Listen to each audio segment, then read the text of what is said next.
Am I the a-hole for telling my brother that I want an apology from his wife and not him?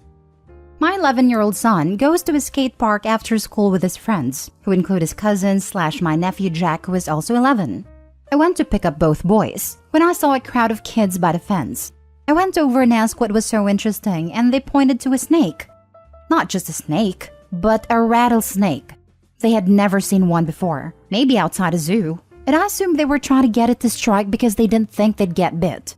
I told them all to get away from it, and they did, except Jack, who actually got closer with his phone. I think he wanted to get a close-up video of the snake striking.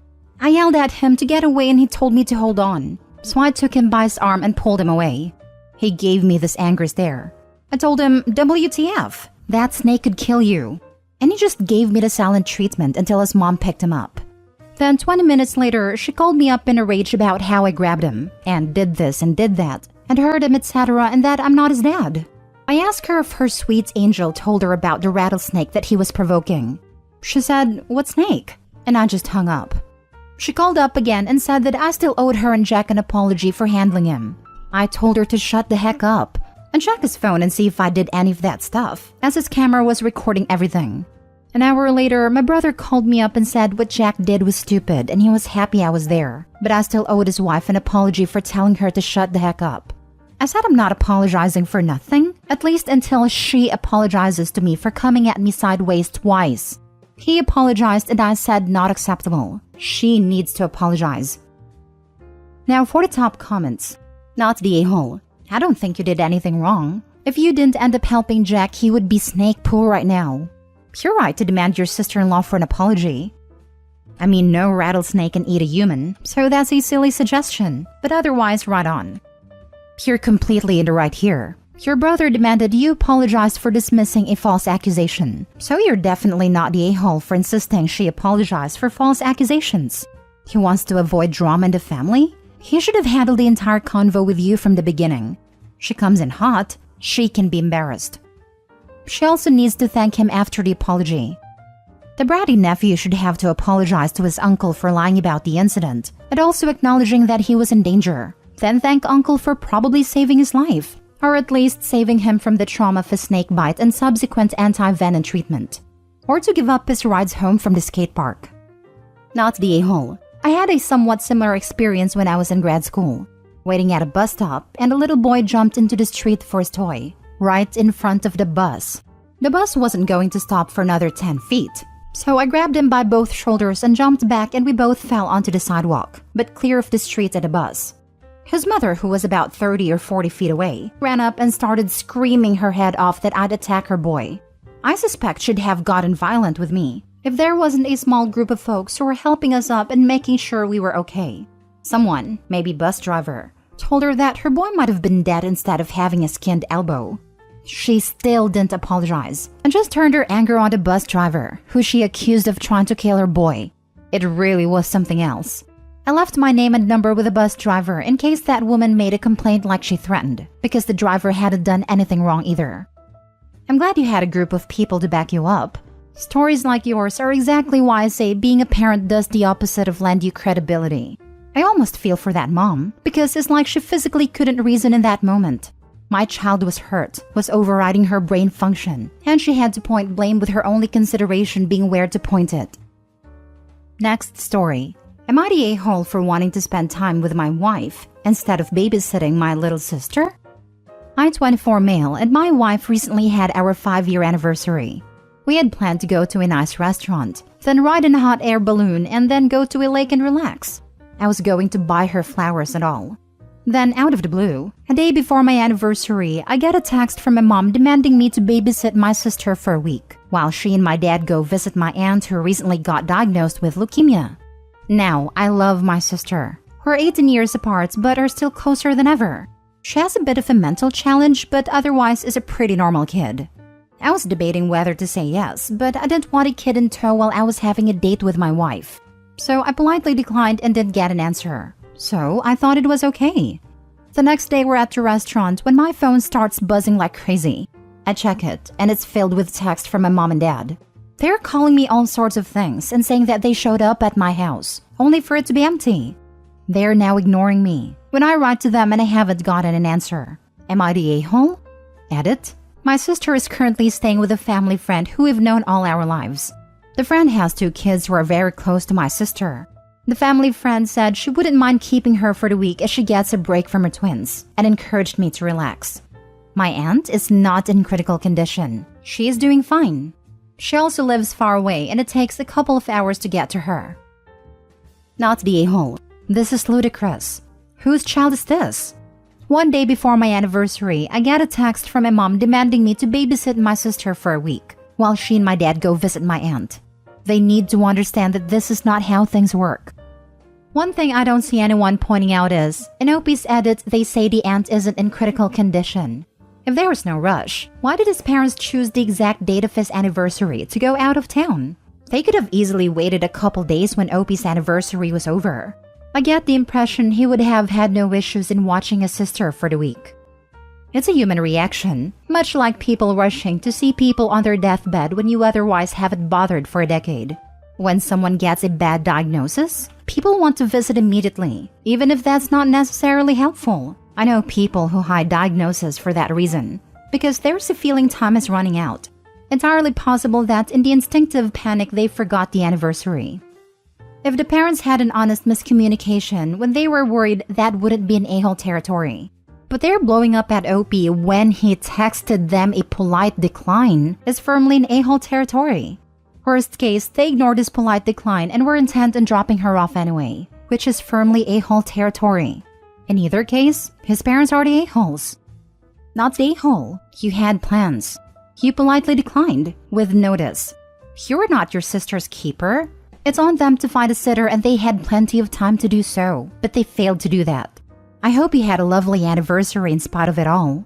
Even with the info that your aunt was diagnosed with leukemia, you're not the a-hole. It was still on them to either make other plans or communicate with you at all, rather than making demands.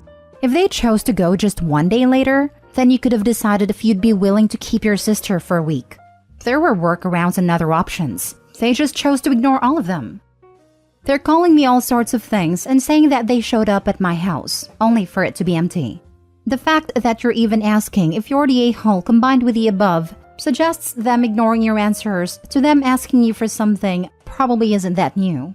I can see why they'd want to comfort your aunt, but you had plans. It was your anniversary, and no is a full sentence, not the a-hole. Yes, the thing that irked me is they demanded it, instead of asking. If my parents called me upset and were like, we have this really devastating situation and we really need your help. Can you watch X for Y number of days? I would definitely help, even if it was not ideal timing. But tell me I'm doing it? Politely F off. Next story. Am I the a-hole for cussing at a teacher after she gave my information to a reporter? I'm one of the few but growing number of single men who forgot marriage and became a dad on my own. In my case, I used a surrogate 3 times, so I have 3 boys between ages of 5 and 10. When they started school and started to make friends, I did tell a few parents because they wanted to know more about me before letting their kids spend time with my kids. Most were intrigued for a few minutes, but that went away once they realized how normal we are. I'm neither advocate nor opponent of single-parent surrogacy. I did what worked for me. I also don't promote it the same way people promote their personal lives for clout. In fact, I haven't told anybody about it in years. That brings me to my son's 2nd grade teacher, Mrs. F. I got a random call from a reporter asking to interview me for a magazine piece on men resorting to surrogacy to have kids. I thought it was a joke, but he had all sorts of information including the names of my kids and what I did for work. I asked how he got my information, and he said from Mrs. F, who is a friend of his. In fact, she gave him my number.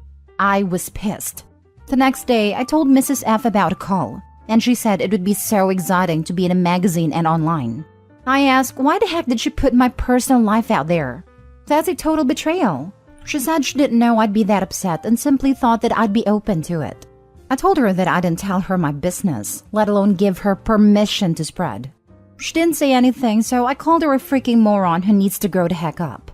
She probably thought I'd complain to the principal, but that's not my style. I will tell you stuff to your face. But now the vice principal is acting like an intermediary between us after she said I cussed her out. He did say that I was out of line, but that she was even more way out of line. and he asked me to be understanding because she's young and lives online. I told him that he's just mad that he actually has to do some work now. And the funny part is that I'm not even mad at her anymore. I don't like her, but it's not like she matters in a few months. Now for the top comments. Not the a-hole. The vice principal needs to not be making excuses for her. What she did was disrespectful, rude, and unethical. You do not give out other people's personal information without their permission. If she wanted to give her friend a lead, she could have said, "Hey, I know a single dad who might be a good fit. Let me ask him if he'd like to talk to you." And that's it. Nothing about your contact info, life, and especially not about your children. Actually, she may have broken a law. I'm not super familiar with the FERPA, but she may have seriously violated it. That is no joke either. It's a serious violation. There is so much protection in what school can give about children. I'd ask for a list of the kids' names for a Christmas cards thing my little sister wanted to do. They were not allowed to give it because it was sensitive data. I cannot imagine how many were broken to not only give their names, but also the parent's contact info and his occupation. He asked me to be understanding because she's young and lives online. You were understanding. You didn't report her to the principal in an attempt to get her fired. Instead, you reamed her like she deserved to be. Logical consequences. Not the a-hole. I think that was his way of blaming it over a generational misunderstanding between a Gen Z and a millennial. Millennials and Gen Z aren't this stupid, however. A majority of us know better than to give out information like this without permission. Especially now with the way certain states are getting in the US. If this happened here, not the a-hole, but the VP and teacher are and need to be held accountable. I don't even give friends other friends' numbers. I'll contact the third party myself and let them know who is looking for them, or text the askers info. But I'm not just handing out other people's stuff. Last story. Am I the a-hole for arguing with my wife and refusing to fire the nanny? I, male 30s, live with my wife, female 30s. We both work full-time jobs and have 3 kids ages 3, 6, and 7. I used to work from home with flexible hours, but I've been offered a promotion which requires me to go to work in person. The pay increase is really significant, so my wife and I agreed I should take the promotion and hire a part-time nanny for our kids. I got in touch with a nanny agency and they matched us to someone who lives local. They only told us her first name, which was a really common name anyway, but for the sake of storytelling, we'll say her name is Sarah. I spoke to Sarah on the phone and she seemed really nice. We arranged today for her to come over and meet my wife and the kids and for us to show her around the house. When the day came around and we met her, it turned out that my wife already knew Sarah. It was really awkward and I wasn't sure how they knew each other until afterwards. My wife told me that back when she was in high school, her boyfriend at the time cheated on her with Sarah, who was in her class. She wasn't enthusiastic about it, but my wife didn't seem to have a problem with Sarah being our nanny at first. Our kids love her. She has lots of experience and she's available when we need her. After a couple of weeks with pretty much no issues, my 2 oldest kids come to me and say that they don't want Sarah to come back. I ask them why, and they said she's evil. I ask why they think she's evil, and our 6-year-old starts crying and says that Sarah's mean and wants to hurt mommy. I talked to my wife in private, and at first she said she had no idea what the kids were talking about, and that it must be because of something Sarah did. When I pressed it, my wife admitted that she told the kids that Sarah's evil. She said she knows it was a ridiculous plan, but she was hoping I'd fire her. My wife asked me to fire the nanny because their history makes her uncomfortable. I asked why it wasn't an issue before, and my wife said she just needed to think about it and she's decided Sarah has to go. I told my wife that we can find another nanny, but until then, there's no reason to get rid of Sarah, and that she was out of line for trying to weaponize the kids against her when Sarah's no danger to them. My wife disagreed and said that we need to just fire Sarah ASAP and hire a temporary babysitter until we can find another nanny. She said that she wasn't weaponizing the kids, she was just setting boundaries. This turned into a really heated argument, and I called my wife insecure and controlling and told her she needs to go to therapy. My wife said I'm being inconsiderate of her feelings and need to put myself in her shoes. This was one of our biggest arguments in a very long time, and I just want a neutral opinion on whether I was wrong. Everyone sucks here. Your wife shouldn't be talking trash about Sarah to your kids, but you also shouldn't be insisting that Sarah remain hired. There are plenty of other people who I'm sure would be equally as nice and fun as Sarah, with the added bonus that this one won't have painful beef with your wife. Everyone sucks here. Opie, this is just ridiculous. Your wife was way out of line to say that to the kids and try to use them like that. And it sounds like she did some actual, hopefully just temporary, emotional damage in doing so. But she's right, Sarah needs to go, immediately. Why the heck would you want to keep your wife in a clearly uncomfortable position, much less continue to keep your kids in this situation? Keeping Sarah around for a couple weeks more, just because you don't want to bother finding someone to fill in until you and your wife find a permanent replacement, is a terrible idea, and it shows your wife and kids that you don't give a crap about their feelings. Save your kids and your marriage, and Sarah frankly, and more foster clock exposure. Plus, I'm sure it's a bit of a slap in the face to feel like her husband is picking Sarah over her. Yes, it was very naive to have hired Sarah in the first place. Oh, but well, my wife seemed okay with it. I'm sure it will be fine. Just know, sometimes someone is perfectly nice and qualified, but just not a good fit. Especially in a job like a nanny where the person is spending lots of time in your personal spaces. And I'm sure there are any number of other equally qualified and equally nice nanny candidates that the agency could refer. Equally, I am horrified that the wife would frighten her children like that, in a passive-aggressive attempt to get Opie to fire Sarah, as opposed to just saying, "Hey honey, I gave it a try for a few weeks, but I'm just not comfortable having Sarah as a nanny, because of our past history." The fact that the wife felt the need to do such a roundabout manipulation rather than just talking, I think Opie's right in that she could benefit from some counseling, because that is not a normal or healthy way to deal with conflict. But hiring Sarah in the first place was dumb. Everyone sucks here.